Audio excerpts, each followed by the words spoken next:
മടങ്ങി മുത്തപ്പനെല്ലാം കണ്ട് പ്രാർത്ഥിച്ച് നമ്മൾ വന്ന് ഒരുപാട് വിഷമങ്ങൾ പറയാനായിരുന്നു. എന്നുവെച്ചാൽ ഒരുപാടായി നമ്മളെ മാനസികമായി ആൾക്കാർ ഇങ്ങനെ അല്ലാണ്ട് നമ്മളെ ഇതാക്കുന്നു.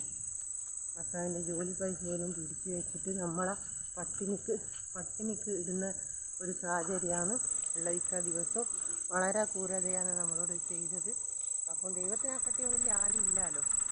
അതുകൊണ്ടാണ് നമ്മൾ മുത്തപ്പൻ്റെ പറയാൻ വന്നത്. വിഷമങ്ങൾ എന്ന് വെച്ചാൽ ദൈവത്തിനെക്കാട്ടും വലിയ ആരും ഇല്ല എന്നാണ് നമ്മൾ വിശ്വസിക്കുന്നത്. അതുകൊണ്ട് മുത്തപ്പനോട്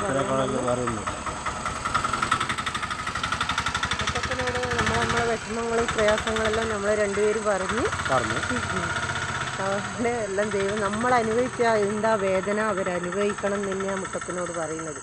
എന്നുവെച്ചാൽ അനുഭവിച്ചാലേ ആ വിഷമങ്ങൾ എന്താണെന്ന് മനസ്സിലാവും. നമ്മൾ എത്ര മാസങ്ങളോളായി നമ്മളെ മാനസികമായി ഇങ്ങനെ വല്ലാണ്ട് മാനസികമായി വേദനിപ്പിക്കുന്നത്.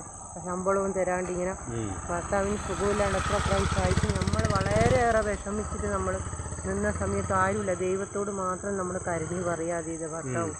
അപ്പം ഭർത്താവും ഞാനും അത് തന്നെ പറഞ്ഞത്. നമ്മളെ ഇത്രമാത്രം കണ്ണീരും വേദനയും തന്നാക്ക് ദൈവം കൊടുക്കണം. ആ ശിക്ഷ അവരനുഭവിച്ചാലേ അതവർക്ക് മനസ്സിലാവും. അതുവരെ അവർക്ക് മനസ്സിലാവില്ല. ഓരോ വ്യക്തികളും അനുഭവിക്കുന്ന വിഷമം ഓരോ വ്യക്തിക്ക് മാത്രമേ അറിയൂ. മറ്റുള്ളവരെ കുറ്റപ്പെടുത്താനും ഇതാക്കാനും എല്ലാവർക്കും എളുപ്പമാണ്. പക്ഷെ അതിൻ്റെ സത്യാവസ്ഥ എന്താണെന്ന് ആരും മനസ്സിലാക്കി അറിയാണ്ട് ഇങ്ങനെ കുറ്റപ്പെടുത്തുകയും പരിഹസിക്കാനും അതിനൊന്നും ആർക്കും അധികാരമില്ല.